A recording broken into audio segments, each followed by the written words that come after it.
Hey guys, it's Hayden here. By the end of this SATs preparation video, you will be a master of colons, semicolons, and, of course, dashes. We're going to be looking at 20 questions from the past GPS papers that use colons, semicolons, and dashes. Now, the first question you might be asking is, what's a colon? Well, I tell you what, easiest way, there's two words I can use that I teach children all the time about what colons do, and this is it. Colons introduce.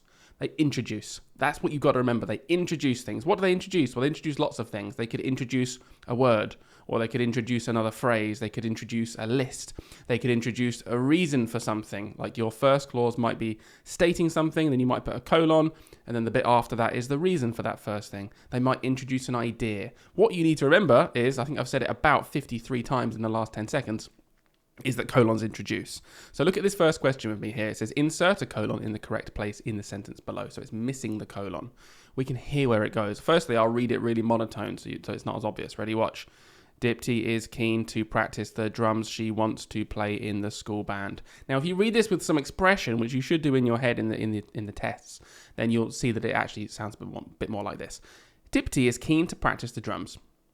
She wants to play in the school band. Okay, we've kind of got a reason for this one, haven't we? Look, Dipti is keen to practice the drums.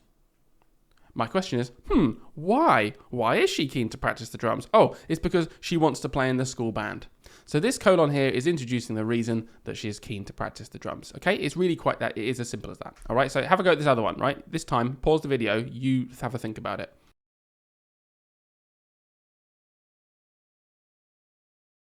Many fossils are not as big as people think. It just feels like it ends there, doesn't it? Even before you read the rest. Like, my gut feeling is it's going to be there. Some are so small that you need a microscope to see them. Oh, okay, cool. It goes there then. You can just hear it, right? You can just hear it. Many fossils are not as big as people think. Oh, okay, what do people think then? Well, some are so small that you need a microscope to see them. Okay, so it was another reason. It was a why. Why are they not as big as people think? Oh, it's because some are so small that you need a microscope. Okay, one more of these kind of questions. Have a go at this one.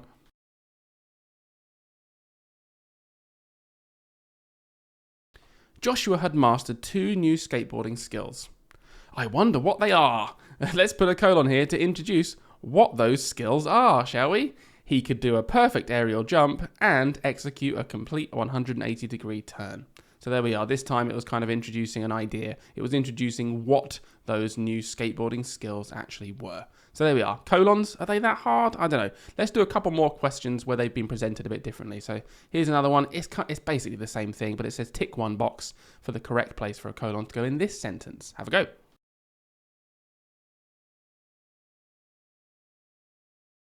Now, just for fun, let's put it in all the boxes and see what it would sound like. Tom needed, colon. That doesn't sound right. To think carefully about his homework. It doesn't make sense. This is just a continuation of the sentence. Tom needed to think carefully. Ooh, maybe it goes here. Tom needed to think carefully, colon. Are we introducing what he needs to think carefully? But then it says, about his homework, it looked very difficult. It's a nice idea, but it doesn't make sense, does it? I wouldn't start my next clause with about if I wasn't just continuing the sentence. Okay, that doesn't really work. Tom needed to think carefully about his homework. Okay, maybe it goes here. It looked very difficult. Ah, that works because this is a new clause, isn't it? Tom needed to think very carefully about his homework. I'm introducing, well, okay, why? Why did he need to think very carefully about his homework? You might respond to that by saying, it looked very difficult. So that is the only place that it actually makes sense. I'm going. This one here was actually a really good trap because it kind of feels like you could put it after carefully, but the rest of the sentence then didn't make any sense.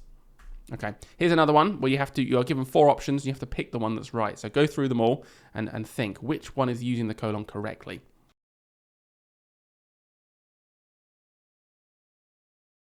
Okay, so each time, what I recommend you do is you read them with expression, again, in your head. Like, think about the colon as kind of like the end of that first clause, introducing the next thing. So, I brought several beach toys, a bucket, a spade, a ball, and a kite. That doesn't sound right, does it? Like, a bucket, I feel like, shouldn't have been in that first clause. So, I don't think the colon should be this far in the sentence. I bought several beach toys, A. Bucket, a spade, and a ball. I feel like a bucket, like, this needs to be together, right? I can't have a colon in between a bucket. I brought several beach toys, colon.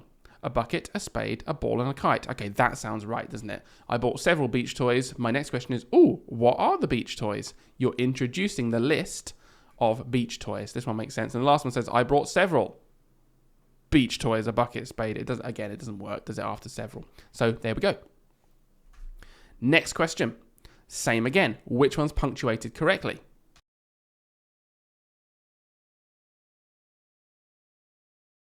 Okay, I'm just going to read the whole thing out loud. No expression really. Let's just find out where we think it goes. This is another way of doing it. Rather than looking at the four, it's actually just work it out yourself. He is famous for his innovative music, a mix of recorded noises, traditional instruments, and songs. Okay, it seems to list the music at the end, so I'm going to presume there's some sort of introduction here of this list. So maybe it sounds like this.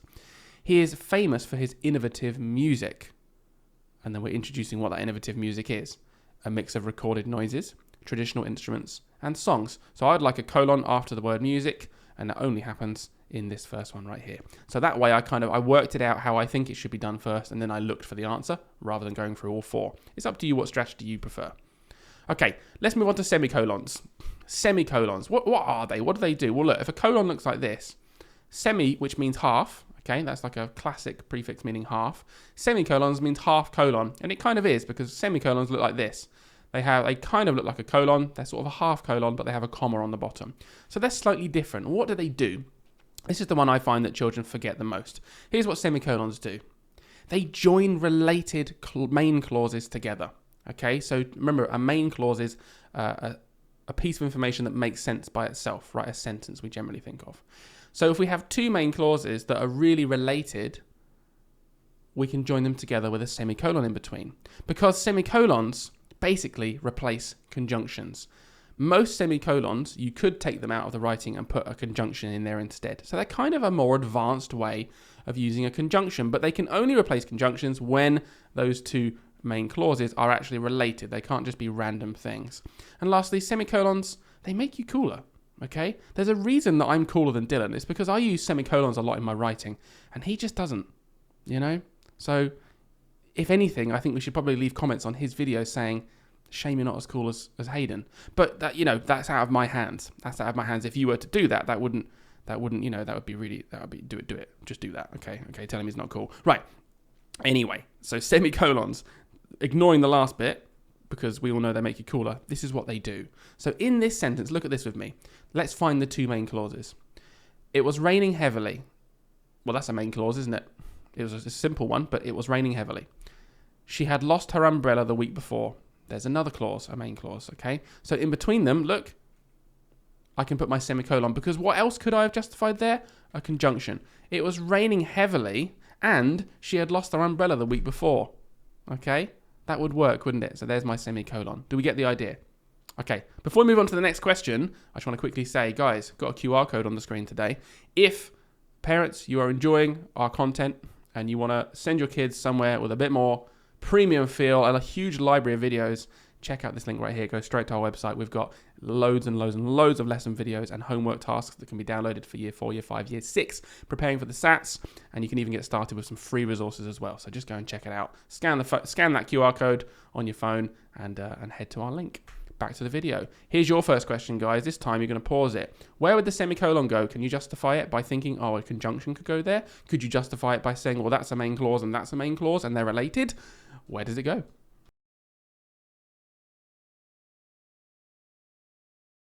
Okay, where does it feel like the main clause ends? The first one. The suitcase was heavy, the box was lighter, but more awkward to carry. It feels like it ends after heavy, right? The suitcase was heavy. There's one main clause. Here's my next one.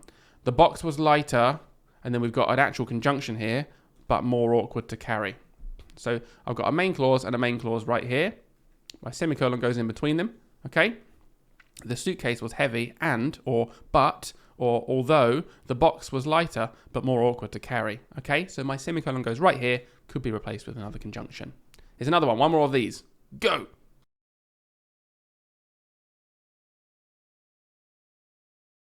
Okay, Frank would like to go to Cornwall next summer. He might also visit France in the spring. This is a great one because next summer feels like it could be at the end of this clause. Frank would like to go to Cornwall next summer.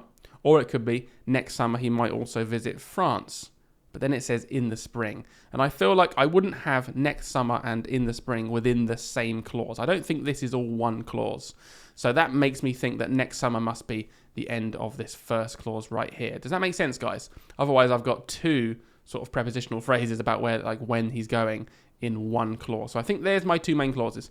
Frank would like to go to Cornwall next summer. He might also visit France in the spring. There's my second one. So guess what? Semicolon goes in between. It joins these two related clauses together rather than using the word and. I've been a bit more posh and cool, unlike Dylan, and used a semicolon instead. Okay, different kind of question, looks a bit different. Which one uses the semicolon correctly?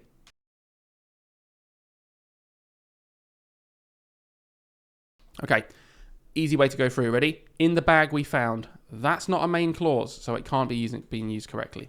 The book began with a boy called Tim. Okay, climbing a steep hill, that's not a main clause, it doesn't work. Jessie went to look for her brother, Bill. That would be a really good use of a colon because that's introducing a word, it's introducing a name, so it doesn't work. The wind was howling, that's a main clause. The rain was drumming on the roof, that's a main clause. Are they related? Yes. Is there a semicolon in between them? Yes. Easy peasy, right guys? Look, now you know these tricks. It's so much more simple, isn't it, to work them out. Why don't we have a go at another one? Look at this one. This time, a semicolon can be used to separate two main clauses that are related, blah, blah, blah. We know that. Insert a semicolon in the correct place in each sentence below. You have to do it in both to get 1 mark.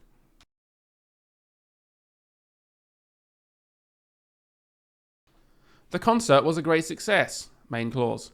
The applause went on for many minutes, main clause. Join the related clauses with a semicolon, easy peasy. Honestly, I've done my very best. I've left no stone, however small, unturned. This one's a bit harder because it's got some extra additional clauses in here, like an adverbial, or we've got, however small, we've kind of got this extra clause, embedded clause in the middle of this sentence. But still, my main clauses are here, look. I've done my very best, and I've left no stone unturned. So there's my two main clauses. Join them with a semicolon. Easy peasy. Right? Come on, guys, we've got this. Okay, let's do the next one.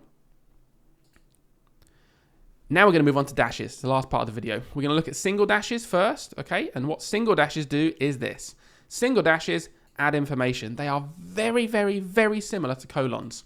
In fact, sometimes I think it's almost indistinguishable. I think there are places where you could use a dash or a colon. It's kind of just author's choice. So think colons. Think about a dash kind of introducing an extra piece of information. I guess colons are a bit more wide because they can introduce a lot more things, whereas dashes tend to just add extra information to the end of a sentence that's related to the sentence before.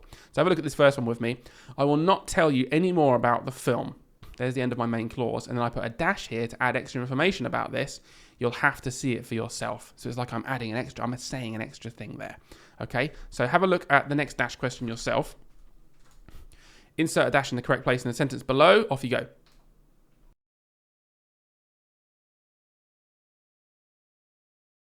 Okay, the house was in need of repair, the windows were broken, and the roof was leaking. The house was in need of repair, end of my first main clause. Dash. Why?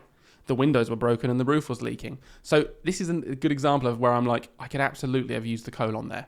I'm introducing why the house is in need of repair, but in this sentence, it's asked for a dash. So there's a lot of crossover in these GPS questions where it's like, it's just similar bits of punctuation doing the same jobs. Okay, have a go at this last one of these ones.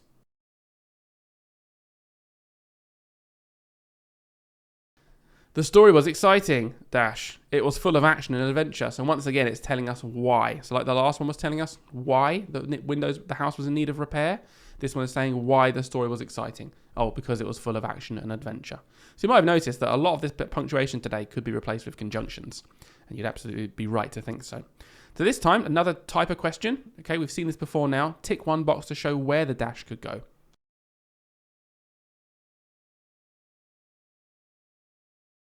All right, so we don't want to put it here, do we? Our sentence isn't the word African. African.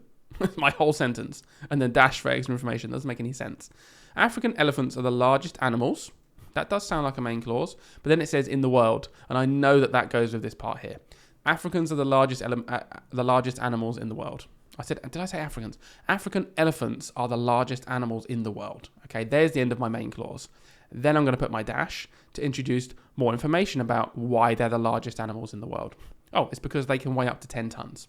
There we go. That's where my dash goes. But have I done it right? No, because look what it says. Tick one box. Don't do the classic, guys. If it says tick a box, tick the box.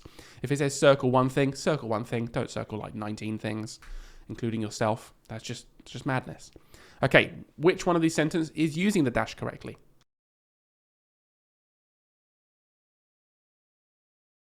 All right, so we're looking for main clause, dash, introducing extra information. I find baking tricky. That's a main clause. The dash is introducing why I find it tricky. There are too many things to go wrong. Guys, this one looks great straight away. So we're doing that method where we go through all four. Let's quickly flit our eyes across the other ones. I find baking tricky. There are too many things to go wrong. Doesn't sound right. I find baking. I mean, that's just made me laugh because it's not even a main clause. I find baking tricky. There are. Okay, we're not Yoda. That doesn't make any sense. All right. So there we go. The first one was quite obviously the right one. It sounds right. A lot of these things, you can just do it from sound. So one more of these then. Which one's punctuated correctly?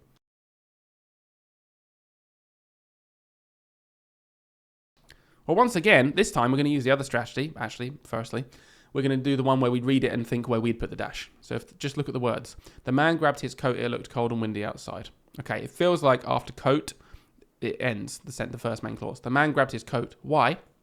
Imagine asking why. Why? Oh, it looked cold and windy outside. First one, done. Yeah? Come on, guys, we've got this. This is easy peasy. Right, let's finish up with just a quick look at pairs of dashes. So, yeah, we looked at single dashes being used at the end of a sentence. But when we use pairs of dashes still add information, but just inside the sentence. So if we want to embed our extra information inside the main clause, then we need to use a dash at the start and also a dash at the end because we're going to carry on with the main clause. All right? We call this parenthesis. I've got another whole video on parenthesis. You can go and check it out if you want to.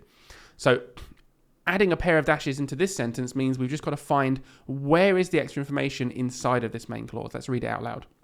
I'm excited, and I mean really excited, to be going on holiday next week. Right, what's the actual main clause here? I think the actual main clause is I am excited to be going on holiday next week, which means I've kind of highlighted already our extra information. And it says insert a pair of dashes, so we put a dash before and a dash afterwards.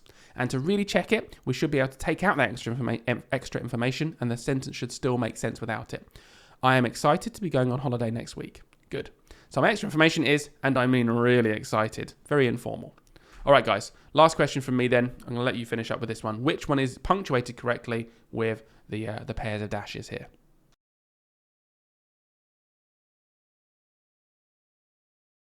All right, so I will be running dash a half marathon of 13 miles next week. Doesn't make any sense. There's not even two dashes there.